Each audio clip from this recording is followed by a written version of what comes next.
어떤 사람이 중풍병으로 고통을 당하고 있었습니다. 지금도 마찬가지입니다마는 중풍병이라고 하는 것은 아주 고치기 어려운 병이죠. 그런데 그의 친구들이 예수의 소문을 듣고 중풍병자를 침상에 메고 와서 예수님이 계신 곳에 들어가려고 했지만 사람들 때문에 길이 막히게 되자 지붕 위로 올라가서 기와를 벗기고 중풍병자를 침상채 달아내렸습니다.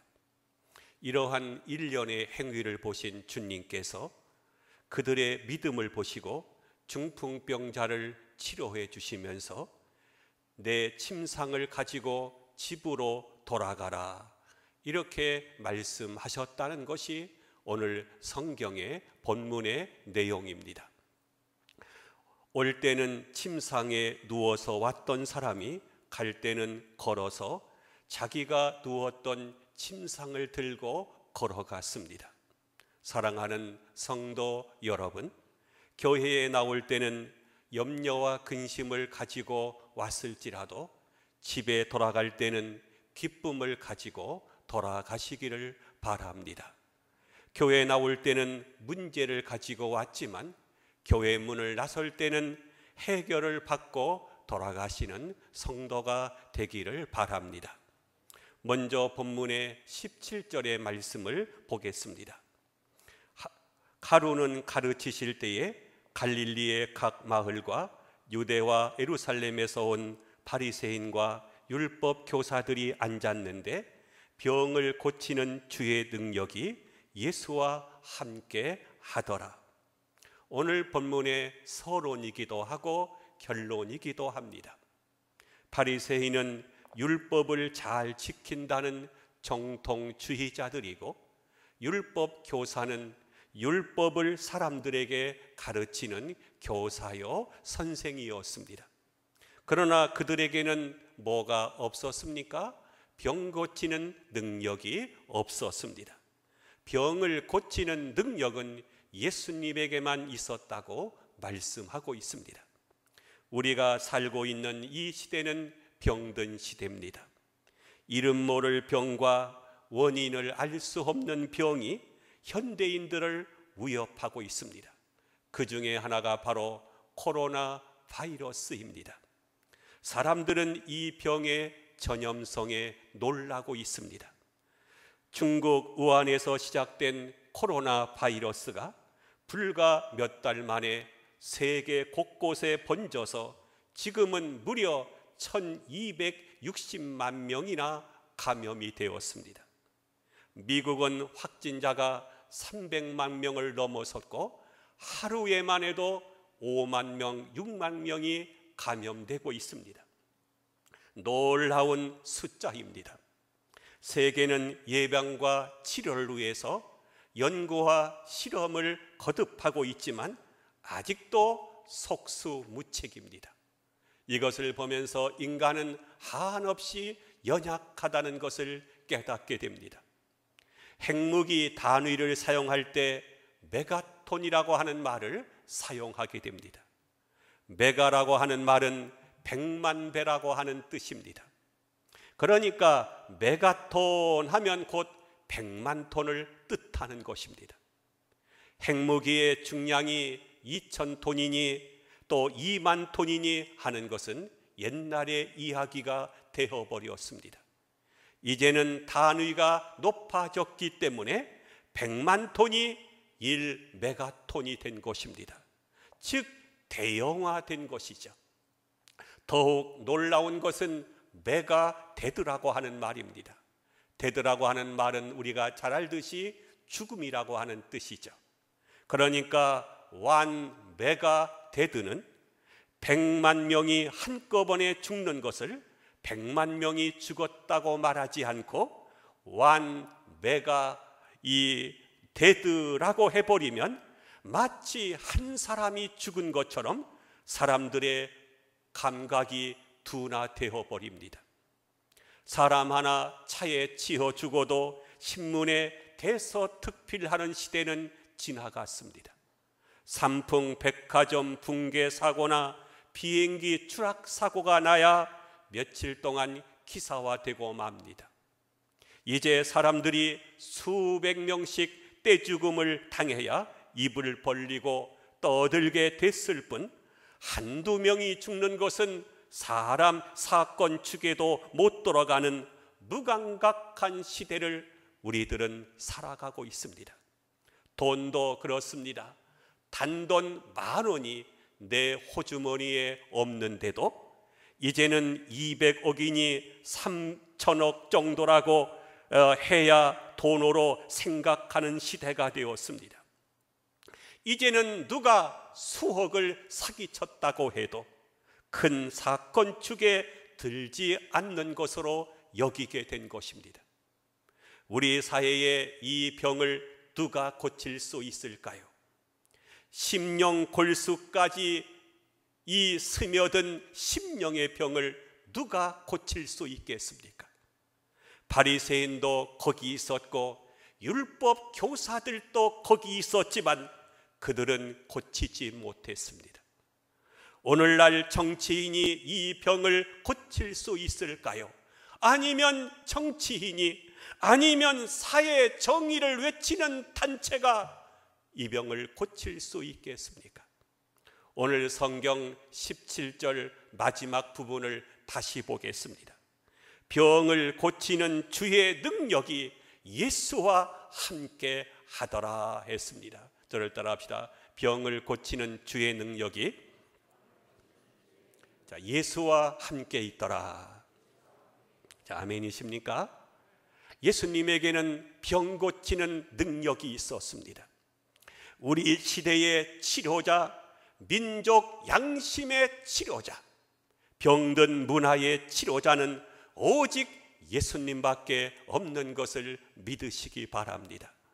아니다, 예수 말고 다른 것이 있다 하는 분이 있으면 한번 말해 보시기 바랍니다. 뭐가 있습니까? 에머스는 그의 유명한 저서 대표적인 인물이라고 하는 책에서 예수를 빼버렸습니다. 왜 세계를 대표하는 인간들 속에서 예수를 빼버렸느냐고 물었을 때에 에머스는 이렇게 대답했습니다. 예수는 인간 이상의 존재였기 때문이다 라고 했습니다. 위대한 역사학자 아놀도 토인비도 역사의 수평선에 떠오른 큰 밝은 빛이 있다. 그 빛은 암흑 세상을 광명의 세계로 이끌어줄 예수 그리스도였다 라고 말했습니다. 우리에게는 예수가 필요합니다. 이 병든 사회에 예수가 필요합니다. 치료자 되시는 예수가 필요합니다. 본문 18절과 19절을 보겠습니다. 한 중풍병자를 사람들이 침상에 메고 와서 예수 앞에 들여놓고자 하였으나 무리 때문에 메고 들어갈 길을 얻지 못한지라. 일생 동안 중풍병으로 고통을 당하는 사람이 있었습니다. 자기 힘을 가지고는 화장실 출입도 제대로 하지 못하는 사람입니다. 백방으로 치료를 했을 것입니다. 그러나 치료가 되지 않았습니다. 그때 그를 돕는 친구들이 나타났습니다. 그들은 예수님의 소문을 들었습니다. 그래서 침상에 메고 예수님이 계신 곳으로 왔습니다. 그러나 사람들이 너무 많아서 비집고 들어갈 수 없었습니다. 혼자라면 그래도 들어갈 수 있을런지 모르지만은 침상을 들고, 네 사람이 침상을 들고 어떻게 비집고 들어가겠습니까? 여기서 우리는 신앙생활의 어려움을 발견하게 됩니다. 그가 예수님께로 왔습니다마는 장애물이 있었습니다. 그러니까 예수님께 왔다고 해서 모든 문제가 다 해결되는 것은 아닌 것입니다. 우리가 교회에 나왔다고 해서 나온 즉시 문제가 해결되는 것은 아닌 것입니다. 길이 막혀 있었습니다. 침상 위에 흔들거리며 왔습니다마는 길이 없었습니다. 바로 여기서 되돌아가서는 안 됩니다. 여기서 포기해서는 안 되는 것입니다. 그러면 어떻게 해야 되겠습니까? 19절을 보겠습니다. 지붕에 올라가 기와를 벗기고 라고 했습니다. 지붕 위로 올라가야 됩니다. 이 지붕은 높은 곳입니다. 땅에서 길이 막히면 높은 곳으로 올라가야 됩니다. 마태복음 17장에 보면 예수님이 베드로와 야고보와 요한 세 제자를 데리고 높은 산에 올라가셨습니다. 거기서 해같이 빛나는 예수님의 얼굴, 햇빛보다 더 빛나는 흰 옷을 입으신 예수님의 모습을 보았습니다. 그러니까 세 제자는 높은 산에 올라가서 변형되신 예수님, 해같이 빛나는 예수님의 모습을 보게 된 것입니다. 우리가 문제를 해결하려고 하면 믿음의 높은 산에 올라가야 됩니다. 땅만 바라보고 있으면 길이 없습니다. 어떤 사람이 깊은 산속에 들어갔다가 길을 잃어버렸습니다. 깊은 산속을 들어가니 어디가 어딘지 동서남북을 분간할 수 없었습니다. 하루를 헤매고 이틀을 헤매어도 동네를 찾을 수가 없었습니다. 그러다가 이 사람에게 한 가지 지혜가 떠올랐습니다. 그는 산중에 있는 나무 중에서 제일 높은 나무를 찾았습니다. 그리고 나무 위로 올라갔습니다. 그러자 동네가 보였습니다. 오늘 본문의 중풍병자와 그의 친구들도 땅에 길이 막혔을 때에 지붕 위로 올라갔습니다. 그리고 기와를 뜯었습니다. 이 팔레스타인의 지붕 구조는 우리나라처럼 기와 밑에 흙이 있지 않습니다. 그러나 그보다 더 중요한 것이 있습니다. 19절에 보면 이런 말씀이 있습니다. 예수 앞에 달아내리니 했습니다. 저를 따라 합시다. 예수 앞에 달아내리니. 남의 지붕 몇 채를 뜯어봐야 몽둥이로 두들겨 맞기나 할 뿐이지 아무런 소용이 없습니다. 단 한 채의 집 몇 장의 기와를 뜯어도 예수님이 계신 지붕 위로 올라가야 되고 예수님이 계신 집의 기와를 뜯어야 됩니다. 그리고 지붕을 뜯는 것이 중요한 것이 아니라 예수님을 만나야 합니다. 예수님을 만나지 못하면 헛수고가 되기 때문입니다. 여러분 어떻게 하시겠습니까? 오늘 주님 앞에 나왔는데 시간만 보내고 헛수고만 하다가 집에 돌아가시겠습니까? 예수님을 만나지 못하고 사람만 만나다가 돌아가겠습니까? 교회를 나오고 찬송을 부르고 기도를 하고 안내 우연을 하고 봉사를 하는 행위들이 중요합니다. 그러나 예수님을 만나지 못하는 교회 생활이라고 하면 그것은 헛수고에 불과할 것입니다. 예수를 3년, 10년, 평생 동안 믿었어도 예수를 만나지 못하면 소용이 없습니다. 목청이 더 자라 찬송을 불렀어도 예수를 만나지 못하면 소용이 없습니다. 교회를 다니는 것이 중요한 것이 아니라 예수를 믿는 것이 중요하고 교인이 되는 것이 중요한 것이 아니라 참 신자가 되는 것이 중요합니다. 이 시간 예수를 만나고 돌아가시기를 바랍니다. 생각해 보십시오. 한두 살 먹은 어린애도 아닌 장정을, 그것도 중풍병으로 꼼짝하지 못하는 환자를 침상에 메고 데려온 것도 여간 힘든 일이 아니었을 것입니다. 환자도 친구도 힘들었을 것입니다. 그리고 다시 그 환자를 침상째 메고 지붕 위로 올라갈 때 고통과 수고가 컸을 것입니다. 그리고 다시 그 환자를 침상체 끈으로 달아서 예수님 계신 방에 달아내리는 것은 더 큰 힘이 들었을 것입니다. 땀이 비오듯 했을 것이고, 혹이나 줄이라도 끊어지거나 실수하는 날에는 병을 고치러 왔다가 장례식을 치를 수도 있었을 것입니다.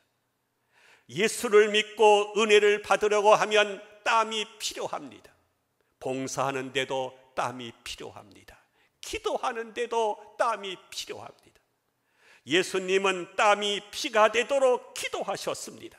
천국은 힘쓰고 침노하는 자가 빼앗는다고 했습니다. 그냥 얻어지는 것이 아니라는 것입니다. 환자도 열심히였고 친구도 열심히였습니다. 환자도 참고 그리고 친구도 참았습니다. 당장 눈앞에 길이 막혔다고 해서 절망하거나 돌아서지 않았습니다. 길이 있습니다. 찾으면 반드시 길이 있습니다. 그러나 그 길은 사람이 주는 길이 아닙니다.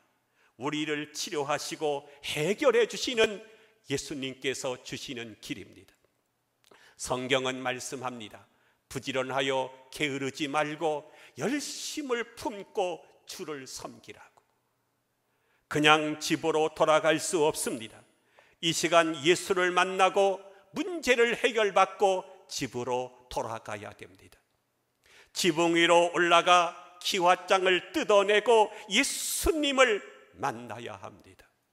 내 마음을 이중 상중으로 가로막고 있는 기와장을 뜯어내야 합니다.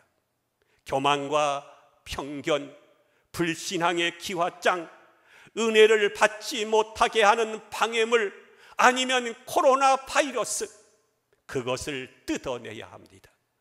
그래야 주님을 만나고 축복을 받고 문제를 해결할 수가 있을 것입니다.